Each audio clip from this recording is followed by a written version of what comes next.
Você precisa realmente ter essa ambiência para você entender onde é que você está indo, como é que você tem que se vestir, qual é, né? Esse cuidado com a imagem, ele é um autocuidado. E quando eu falo nesse universo masculino, é porque parece que a gente está sempre vestindo assim, uma armadura. Parece que se eu vou para o ambiente masculino, eu tenho que estar lá com o blazer preto, toda fechada. Porque a gente vive a era da experiência. A gente está vivendo a era da experiência. Então, tudo que traz uma experiência diferente. E a imagem, a arte, ela impacta a experiência. Tem gente que empreende e tem gente que transforma. A Lia Kinderé é dessas que consegue unir as duas coisas. Ela une inovação e visão de negócio com um toque de alta performance. Lia virou referência ao transformar ingredientes simples em experiências memoráveis. E mais do que isso, com propósito. Ela acredita que empreender também é um jeito de cuidar das pessoas e causar impacto de verdade. Sem contar que ela é linda, exibe um charme só, com muita autenticidade e simplicidade. Eita, sempre lhe que enxerguei assim. apresentação linda. Sempre lhe enxerguei assim, viu? Obrigada. Seja obrigada. bem-vinda, Lia Kinderé. Obrigada, é um prazer enorme estar aqui. O papo aqui vai ser leve e muito gostoso, né? Bom, com certeza. E para começar, eu já fico pensando assim, se a gente for falar de receita, qual assim uma memória que você tem de receita ou afetiva, ou que você sabe que aquela receita faz você voltar no tempo? Eu acho que deve ter um especial. Tem o bolo de caramelo da tia Guinete, que é a minha tia-avó, que foi quem me introduziu no mundo da cozinha. Quando eu era pequena, a tia Guinete ficava muito com a gente, minha mãe é artista plástica, viajava bastante. E sempre que ela viajava, a tia Guinete via cuidar de mim e dos meus irmãos. E ela era uma confeiteira de mão cheia. Então, a minha diversão à tarde na cozinha era ir para a cozinha com ela. E o bolo de caramelo que ela fazia, um bolo bem fofinho, que tem uma calda de caramelo que cai, é um bolo que me remete, assim, se eu fechar os olhos, a minha infância tem o gosto do bolo de caramelo da tia Guinete. Ai, que delícia. Então, a culinária começou aí, né? Essa paixão e esse amor. Foi, né? Exatamente. Bem nova. Bem novinha, eu já fazia bolo de fubá, pão de queijo, bala de café. Tudo influenciado por ela, trazendo essa vivência na cozinha. Eu preferia brincar na cozinha do que brincar Mas ainda com nessa qualquer outro brinquedo. forma lúdica, né? Assim, Bem ainda lúdico, sempre.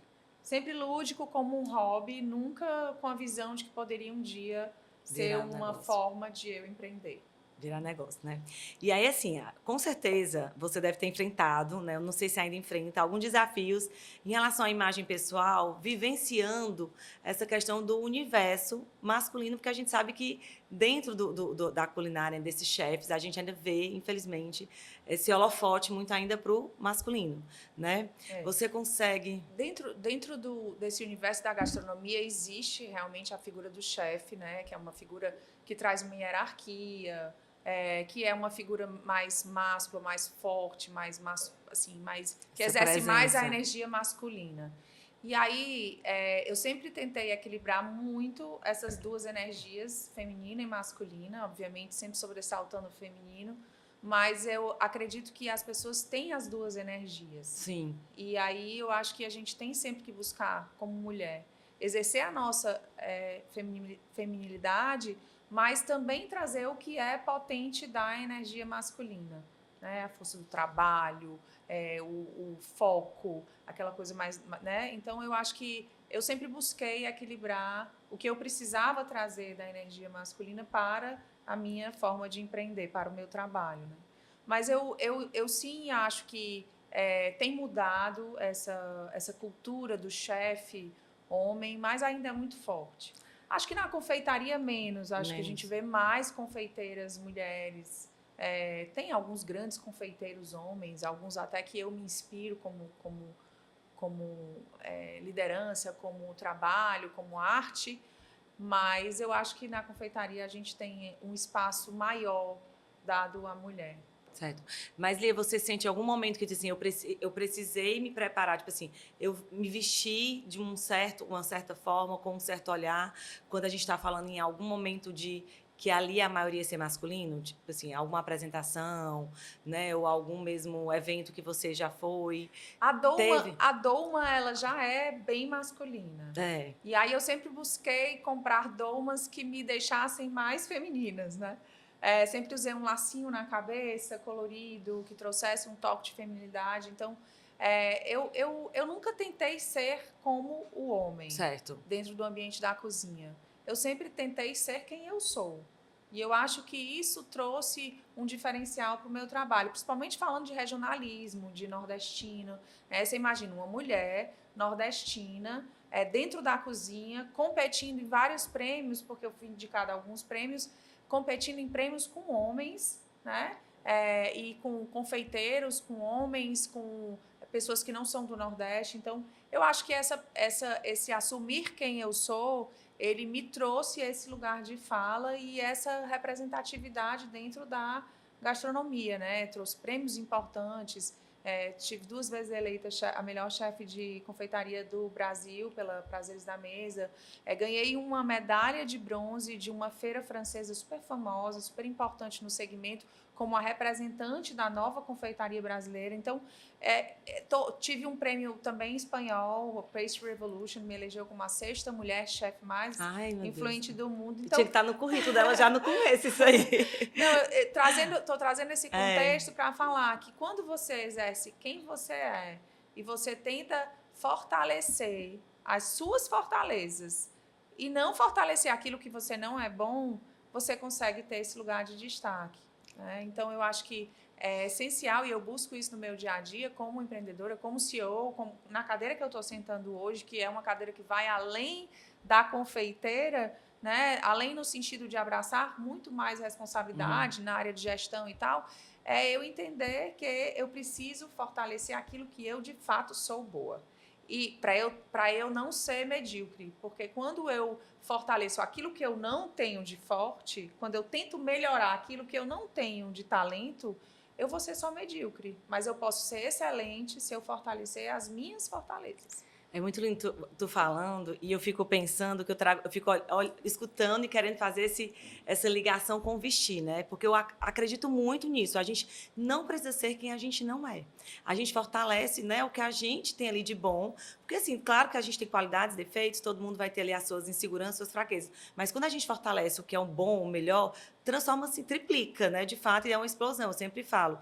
E você trazendo isso, é muito legal quando você traz esse olhar do feminino. Achei lindo quando você falou, o Doma já é muito masculino, né? Então já faz parte do teu dia a dia praticamente, principalmente quando você não está na gestão, mas quando você está na cozinha, ele exercendo mesmo o papel, né, da chefe, da confeiteira.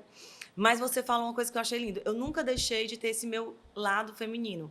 Eu já te conheço há um tempo, eu sempre achei que você tem esse olhar de... E aí talvez a gente vai olhar o feminino desse acolhedor, quando eu falei que você esbanja charme com simplicidade, porque eu acho que você sempre teve esse seu olhar e o seu jeito mesmo simples, mas com sempre muito cuidado, né? E aí, quando você fala um lacinho, vem um lacinho colorido, vem um lacinho vermelho, já vai fazendo essa conexão do feminino, mas você também está representando ali, você precisa vestir o dom. É muito legal quando você vai fortalecendo esse lado. Adoro quando as pessoas entendem do mais importante que é fortalecer, não ficar procurando uma coisa que não tem. É isso aí. Quando eu tenho que me vestir, por exemplo, que eu tenho que pôr um blazer. Eu vou pôr um blazer, mas eu vou pôr algo feminino. Eu uso muito rosa, né? O rosa faz parte da nossa essência, da marca da Sucre. Então, eu sempre trago algum tom de rosa, mas eu também tento trazer essa feminilidade. Assim, tenho que estar de blazer, então vou pôr um blazer, mas é um blazer que tem um trabalho. Como esse de blazer hoje. que eu estou usando hoje, ele tem um trabalho da Rinda, do Ceará. Então, trazer essa imagem de quem eu sou dentro do meu vestir, mas estar de acordo com a ocasião que eu preciso estar, né? Ter essa flexibilidade também, né? Muito importante. Se eu preciso estar num lugar que é um lugar mais simples, eu vou botar uma sandália rasteira ou uma havaiana e eu vou estar de acordo com aquela ocasião, né? Essa flexibilidade no vestir e no estar com pessoas diferentes, ela também traz essa ambiência, né? Que eu acho que é importante na nossa vida, a gente estar de acordo com onde a gente está e com quem a gente está. Eu adoro. Uma palavra que eu adoro, que eu digo não sai do meu vocabulário e nem do meu guarda-roupa, é a adequação. Né? Eu acho que isso traz segurança. Isso não quer dizer que eu preciso mostrar uma coisa que eu não sou, mas a adequação... E a adequação a gente só consegue ter quando a gente entende para onde a gente vai, com quem a gente vai estar. Isso é o mínimo que a gente precisa saber, né? Eu vejo muitas vezes as pessoas assim, vão para um evento, até falo profissional mesmo, assim, corporativo.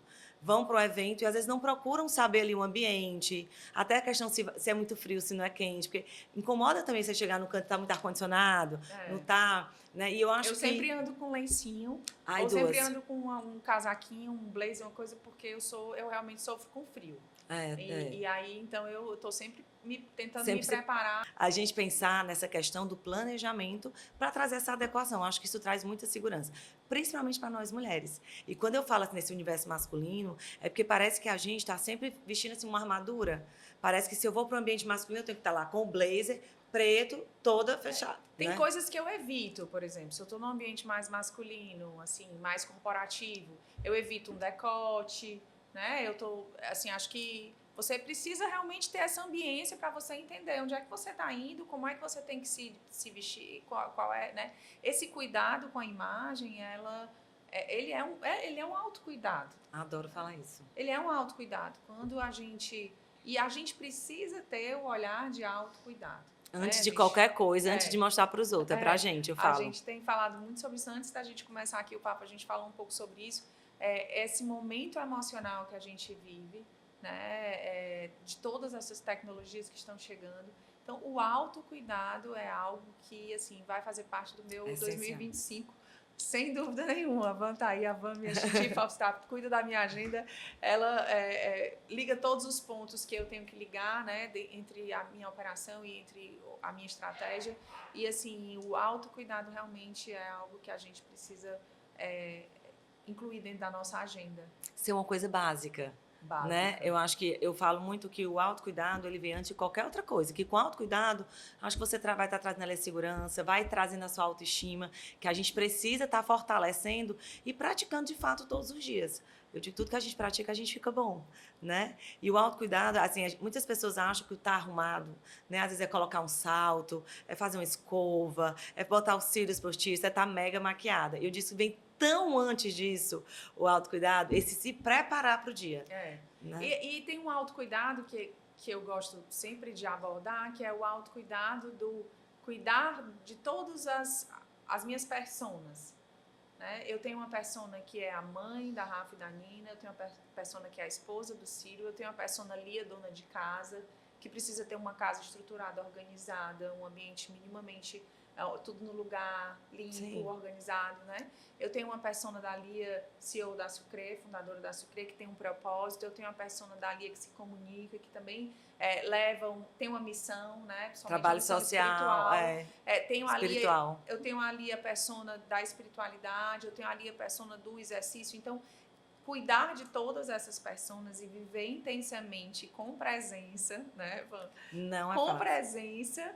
Não é fácil, mas eu acho que é o que a gente tem que trabalhar no dia a dia. E pode ser leve. Eu acho que a gente tem que trazer também, né, principalmente que tem muitas demandas e como você falou das personas, a gente tem que trazer ali como uma leveza. Eu vejo muita gente dizendo assim, ai meu Deus, a gente tem que ser mãe, esposa.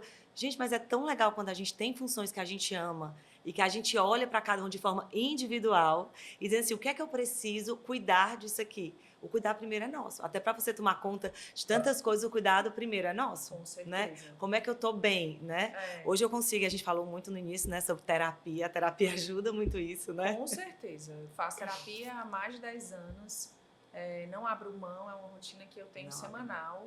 E lá na Sucre a gente hoje tem a assessoria psicológica para todas as mães. Então elas têm 1 hora dentro da carga de horário semanal, dedicada a fazer terapia. A gente traz a psicóloga, tem lá a salinha das mães, então é uma sala que tem preparada para acontecer esse momento, né? E a gente entende que a terapia, ela é um autocuidado, ela é uma garantia de bem-estar, né? Cuidando da saúde mental. Então, acho que isso é muito importante. O teu corpo, hoje, de colaboradoras... Hoje a gente tem 63% mulheres. Das quais 45% do quadro total é formado por mães. Por mães, e a gente tem um programa que dentro da nossa captação de talentos, né, dentro as nossas vagas são afirmativas. Então, a gente prioriza a contratação de mães. Ai, que delícia. Buscando ser esse lugar onde as mães têm um espaço para se desenvolver, para crescer profissionalmente. Também pode trazer mais essa persona de forma segura. E é muito legal, porque quando a gente vai para esse universo feminino, a gente, muitas vezes, né, acho que a nossa cultura machista, um olhar também muito dessa questão só do homem ali que pode, o homem é que provê, a gente começa a enxergar como a mulher, ela precisa trazer esse autocuidado, não só na questão mental e espiritual, mas imagem, né? É algo que a gente pode e deve, né, tá cultivando ali de forma, claro, leve. Eu sempre falo que beleza tem que ter leveza, né? E como a gente precisa estar tendo essas pausas, esse olhar para dentro para dizer o que é que eu quero, o que é que eu gosto, eu posso fazer isso? Porque assim, hoje a gente vive esse universo moda, né, de forma muito democrática, muito aberta, e aí onde eu me preocupo, quando a gente vai falar assim, de uma liberdade no geral, é quando a gente tem muitas escolhas e a gente não sabe o que a gente quer. Né? Saber o que quer é fundamental. Essa semana mesmo eu comecei a gente tem o Sucre Academy, que é um programa de desenvolvimento da liderança, e eu comecei propondo que eles escrevessem, todo o time de líderes escrevessem 5 sonhos num post-it. Né? Então, por quê? Porque eu preciso entender que o trabalho, ele faz parte da minha integralidade, ele faz parte de quem eu sou, e ele pode ser uma escada para que eu alcance os meus sonhos. Total. Sonhos materiais, mas sonhos também afetivos, né? Porque a gente precisa ter esse equilíbrio, ter esse ser, digamos assim, vivendo no bem-estar de quem eu sou, do que eu consigo entregar, da minha missão no mundo, do meu propósito, né? Então, eu acho que saber onde quer chegar e saber o que se quer é fundamental. E aí, nesse movimento acelerado que a gente vive, né, onde todas as pessoas aceleram os vídeos 1,5, eu parei de fazer isso. Eu também, áudio no WhatsApp, então. Áudio no WhatsApp, audiobook, né?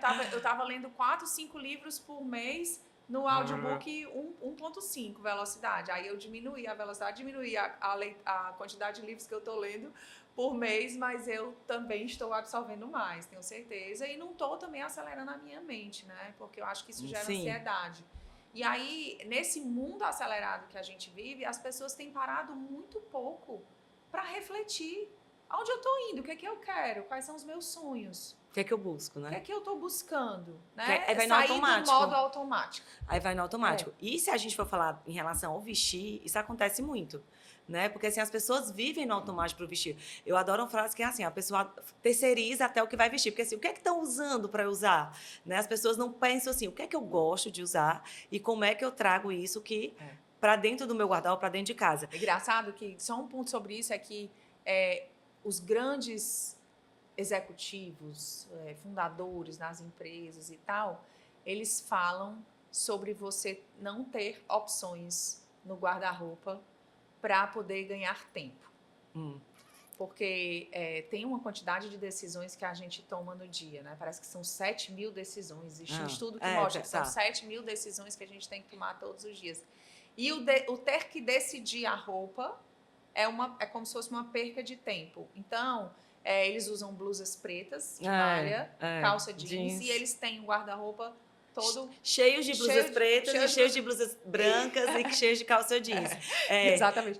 Então, assim, é curioso, porque vai contrário a essa nossa fala, né? Você não gastar o tempo para pensar no que você vai vestir. Ter um guarda-roupa estruturado, organizado, e você saber que aquelas roupas... É ótimo, é maravilhoso, né? Você não é o sonho e acho que é o que a gente tem que caminhar para isso, sabe? Eu sou meio contra esse olhar, até porque eu brinco assim, quem trouxe muito essa visão masculina foi o Steve Jobs, né? Eu até brinco, esses homens querendo ser Steve Jobs, bota a camiseta preta, a calça jeans. Mas o Steve Jobs tirava o iPhone do bolso, né? Com várias ideias, né? Mas assim, quando eu falo assim que eu sou contra, brincadeira à parte, assim, eu acho que tudo na vida, quando a gente entende, quando a gente sabe o nosso lugar ali, né? Onde eu estou, onde eu quero chegar, se a gente organiza e a gente planeja, seja uma questão profissional, uma meta que a gente quer atingir, vai sendo mais fácil a gente alcançar. E quando a gente vai para o vestir, é a mesma coisa. O grande problema que eu vejo é que as pessoas não param para pensar no vestir. Por muito tempo, eu acho que a gente ficou nesse lugar, principalmente nós mulheres, de que se arruma demais é fútil. Se compra coisa cara demais, é fútil. Então, muito esse olhar da mulher por muito tempo ficou, o olhar de autocuidado da mulher ficou numa posição de futilidade. Porque a mulher não trabalhava, então ela tinha tempo sobrando, talvez. Não trabalhava assim, porque trabalhava em casa, né? Tempo sobrando para ir para o salão, para fazer compras. E hoje a gente vê que a mulher está num papel, né, de liderança, correndo, conquistando aí seus espaços, né, crescendo dentro do seu negócio empreendedor ou dentro de empresas e tendo que também olhar para si, não só pelo mundo digital, essa questão da imagem. Acho que o mundo digital acelerou.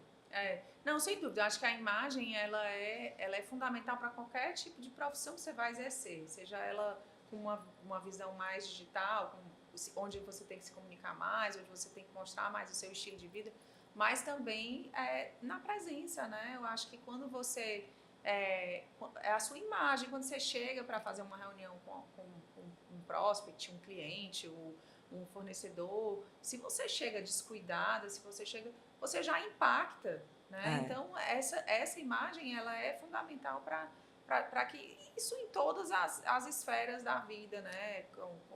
Com os amigos, com os filhos. Então, eu acho que E é autocuidado. É autocuidado. É seu, é sua imagem, né? Isso. Tem dias que a gente está com vontade de se arrumar, tem dias que a gente está mais animada, mas sempre... Por isso que eu falo que o cuidado da imagem, primeiro, é autocuidado.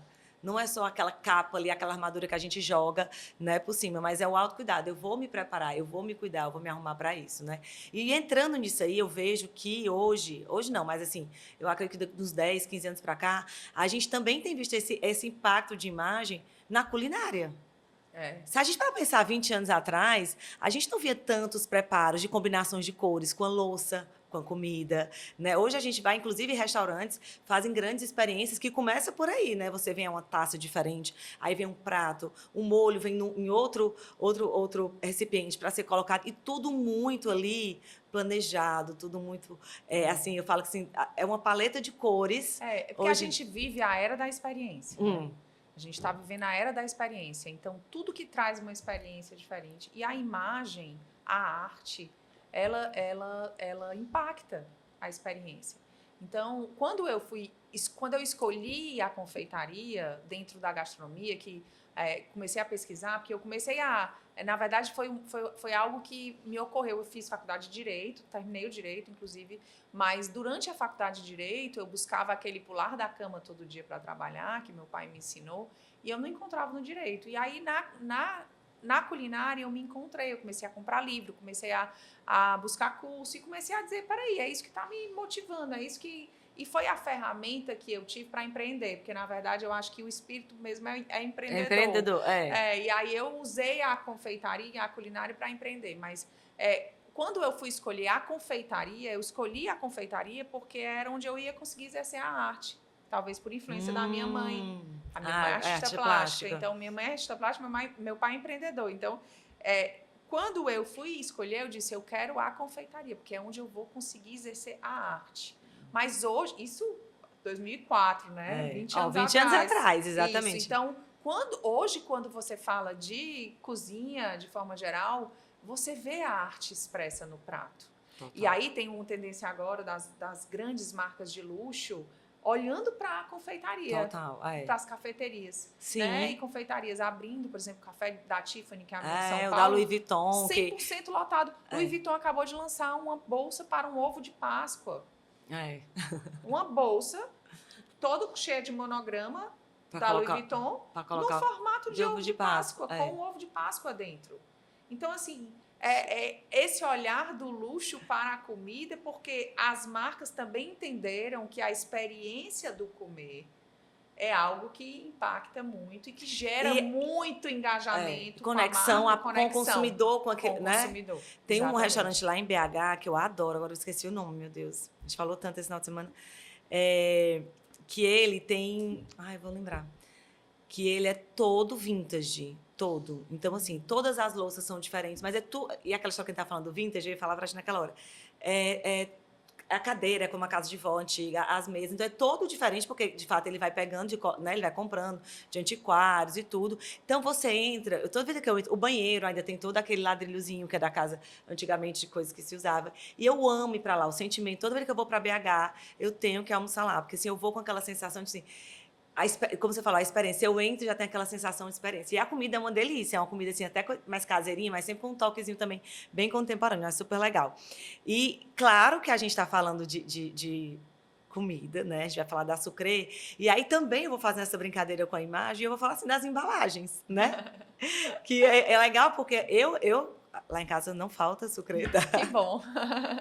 Que Né? bom, fico E feliz. aí e eu me lembro quando veio a de queijo, né? Que eu ficava procurando, porque a de queijo veio depois, né? Isso. E aí mudou a embalagem. Aí me chamou a atenção. E é uma coisa que eu fico pensando assim, cara, a imagem chama muita atenção, né? Então, assim, foi uma coisa que eu estava procurando, eu não estava achando. Aí, de repente, eu vi um amarelo. Eu disse, não, isso não é da Sucrê, não.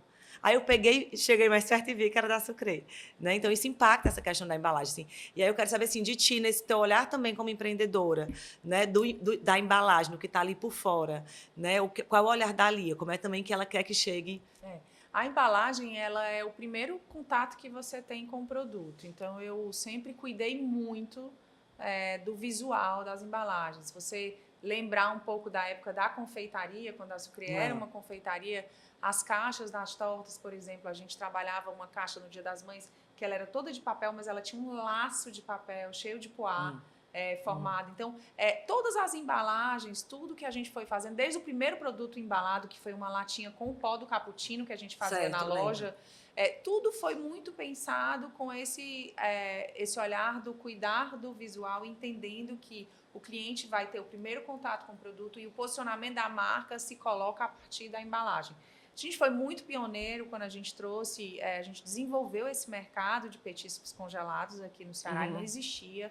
E eu lembro demais uma fala até do Marcelo, meu irmão, que ele disse assim, você vai criar a cultura de vender coxinha congelada no supermercado, porque não existia, né? Ele perguntando assim, num tom de preocupação, de cuidado mesmo.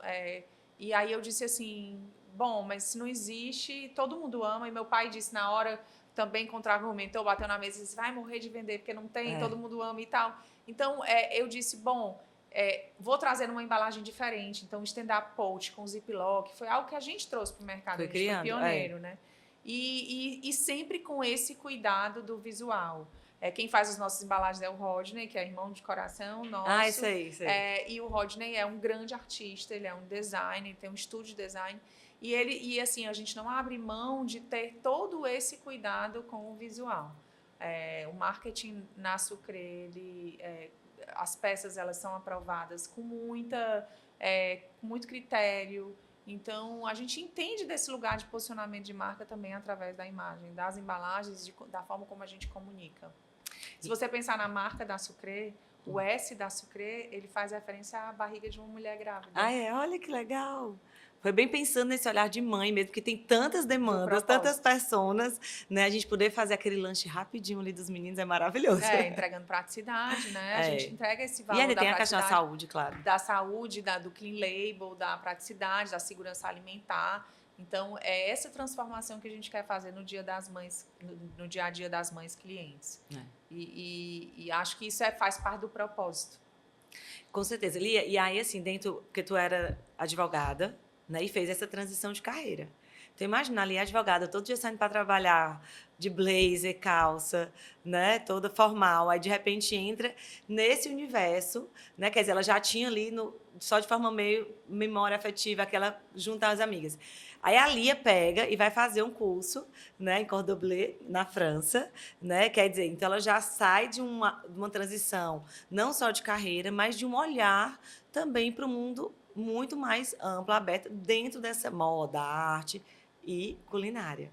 E aí, assim, um universo mais criativo. Mais criativo. E aí, me fala um pouquinho desse teu olhar, como mulher mesmo, assim, até do teu estilo. Catarina, de fato, se eu era antes, assim, quando eu fui para Cordon Bleu, eu consegui ter um olhar, inclusive, para mim mesmo, como pessoa, estilo. Fala um pouquinho, assim. Eu acho que é a busca de você ser quem você é, né? Eu tive essa busca, assim, de buscar... Olha, eu preciso pular da cama todos os dias, eu preciso ser quem eu sou, e eu preciso ser feliz no trabalho. A gente passa mais tempo no trabalho do que em casa, né? Total. Então, a gente precisa ser feliz no trabalho. E aí, quando eu me vi nessa transição, primeiro eu tive que ter muita coragem, porque... existia toda uma expectativa, né, da família, daquilo que você está fazendo, estudando, daquilo que você está investindo também, né? E eu simplesmente chegar e dizer assim, eu quero ser cozinheira, Quero porque era bem isso, né? Eu quero deixar de ser advogada. Eu não cheguei a ser advogada, né? Porque eu estava no meio da faculdade. Mas quando eu terminei a faculdade, eu já tinha a Sucre, mas eu estava no caminho e eu já trabalhava no fórum. E eu me vestia de sapato de bico fino, de blazer, de calça social, alfaiataria. Como é? Alfaiataria. É isso aí. E eu me vestia assim foi uma ruptura muito grande. Então, precisei ter coragem. E aí, quando eu comuniquei para a minha família que eu queria fazer isso, meu pai dizia assim, mas você vai trocar o direito por uma cozinha quente, você vai trabalhar no ambiente quente, você vai... Aí eu disse, não, mas é isso, assim, você me ensinou que eu tinha que pular da cama todos os dias para trabalhar, é esse o meu sonho e tal. Eu disse, não, tudo bem. Aí ele teve que acolher, né? Porque foi ele que me ensinou realmente a exercer aquilo que eu queria, tinha sonho e amava fazer. E aí eu fui. Quando eu fui, começou tudo muito naturalmente. Assim, eu continuei a faculdade de Direito e fui empreendendo em casa, na cozinha de casa. Fui fazer... Quando eu terminei a Cordon Bleu, eu disse assim, quero abrir minha loja, quero abrir minha patisserie. Ele disse, não, vai trabalhar, vai fazer teu nome, vai criar um mercado. Quando tiver condição de sustentar uma loja, aí sim você abre a loja. E assim foi. Começou tudo muito pequeno, na cozinha de casa, todos os dias. E aí eu postava na época no Orkut, fotografava, já com esse olhar também. Eu fui fotógrafa profissional. Aos 17 anos, eu fiz vários cursos de fotografia. Então, você sempre teve esse olhar estético também, né? Quando a gente está falando desse impacto de imagem, porque quando a gente fala da embalagem, né? Tem esse teu olhar já estético, então, né? Também. Então, essas estratégias da imagem pessoal também já são mais fáceis para você. Eu acho que eu realmente cresci num ambiente de muita criatividade. Eu tenho um espírito criativo, eu tenho essa veia empreendedora e eu acho que a criatividade ela contribui. E aí tem um ensinamento também que eu aprendi ao longo desse tempo e que eu repito muito para o meu time, é que às vezes as pessoas não se acham criativas. Eu não sou criativo, mas criatividade é algo que você exerce. A criatividade é algo que você exercita.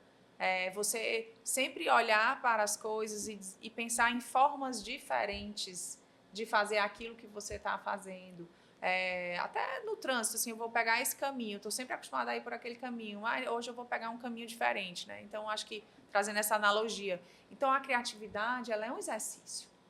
Ela não é simplesmente um dom que algumas pessoas têm, outras pessoas não têm. Algumas pessoas estão acostumadas a ser mais criativas, vão ter, porque a gente é fruto da nossa criação, lógico, das experiências que a gente vive.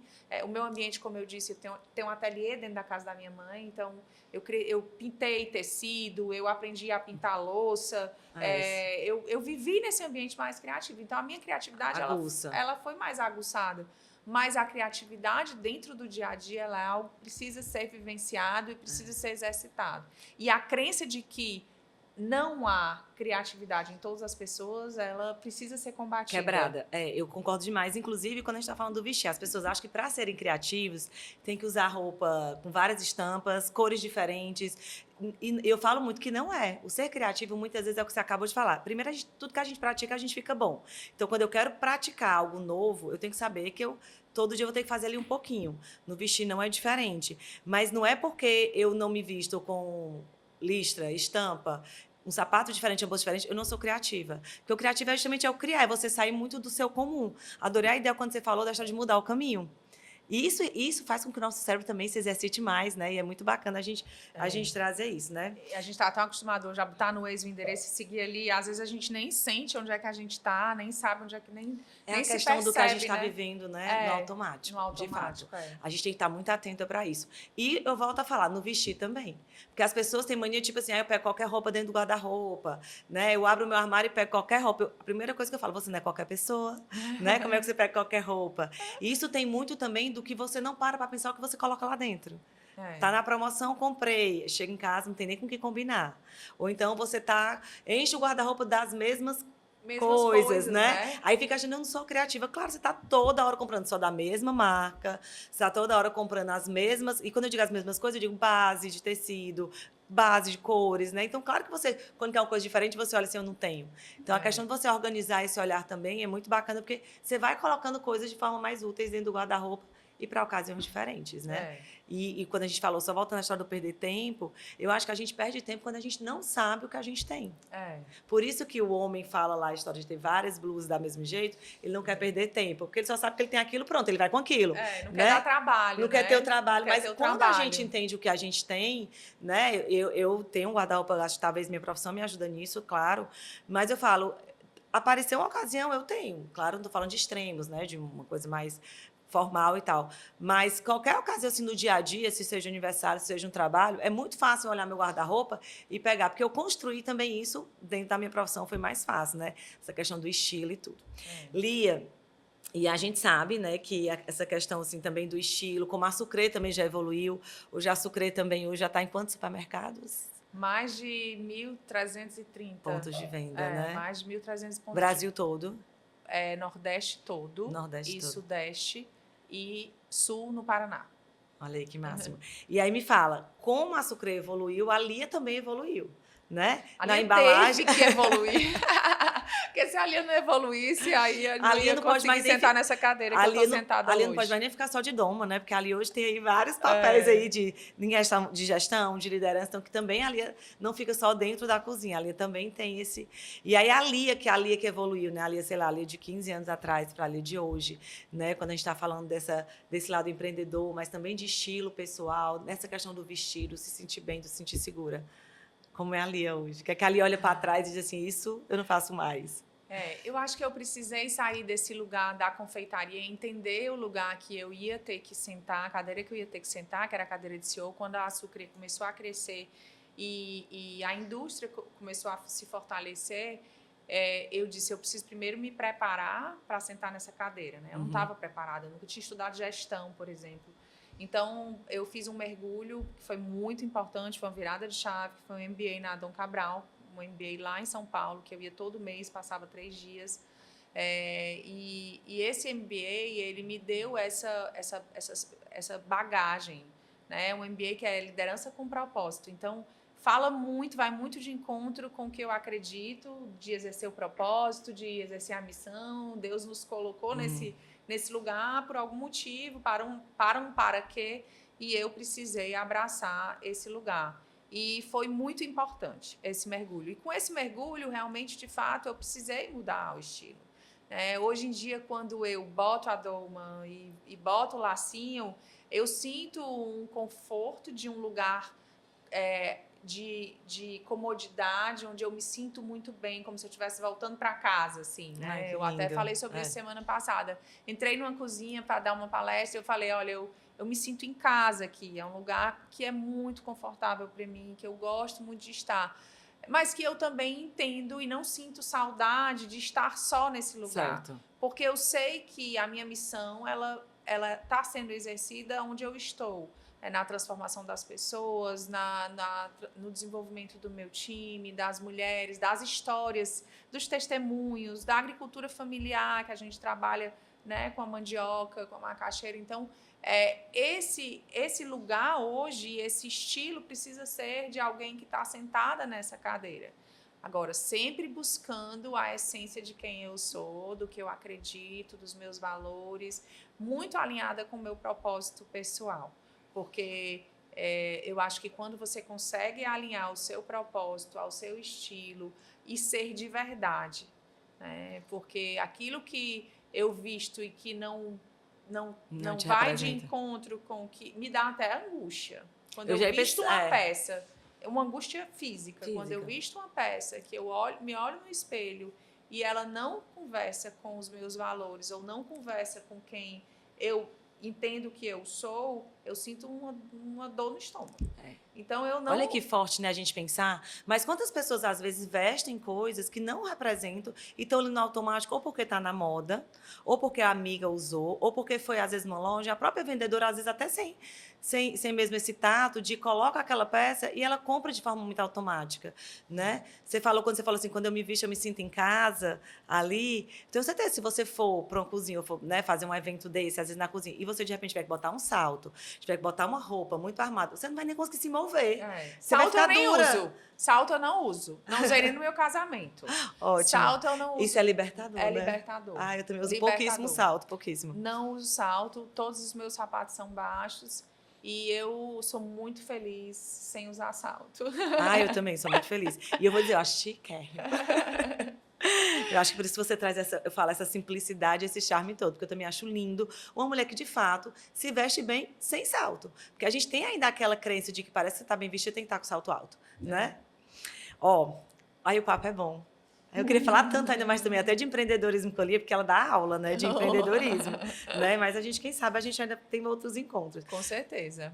Mas a gente vai fazer aqui um bate-bola, só para a gente também trazer aqui um olhar mais quem é a Lia, né, para nessa nossa conversa. Então é o seguinte, doce ou salgado? Doce.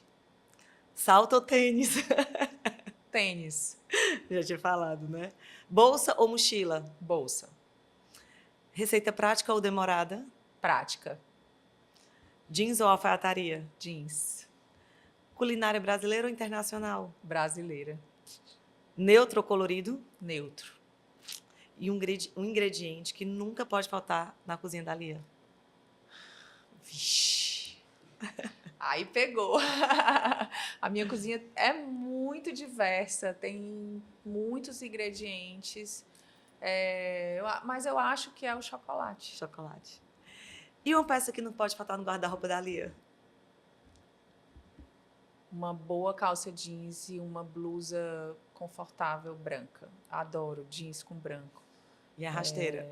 E as peças rosas também, né? O rosa? O rosa não falta no meu guarda-roupa. Tenho várias peças com rosa.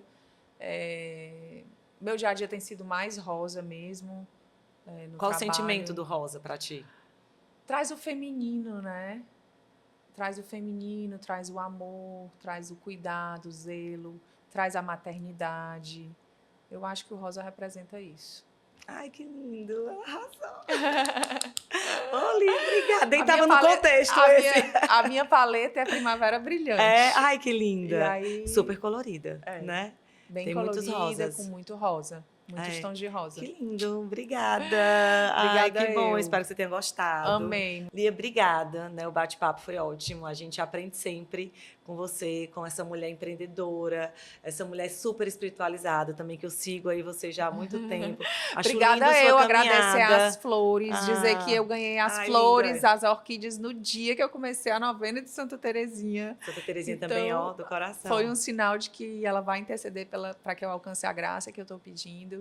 Então, agradecer o convite, agradecer o papo, muito leve, muito gostoso. Obrigada. Falar de moda, falar de estilo, de imagem, de autocuidado, é muito bacana, adorei. Faz obrigada. parte, né, do nosso e dia a dia. parabéns pelo propósito obrigada, de disseminar a questão do autocuidado, da imagem. É muito importante para a gente ser essa pessoa que tem um equilíbrio emocional também, eu acho que faz parte. O equilíbrio emocional trazer esse contexto do autocuidado. Tá bom, obrigada, é isso mesmo, obrigada.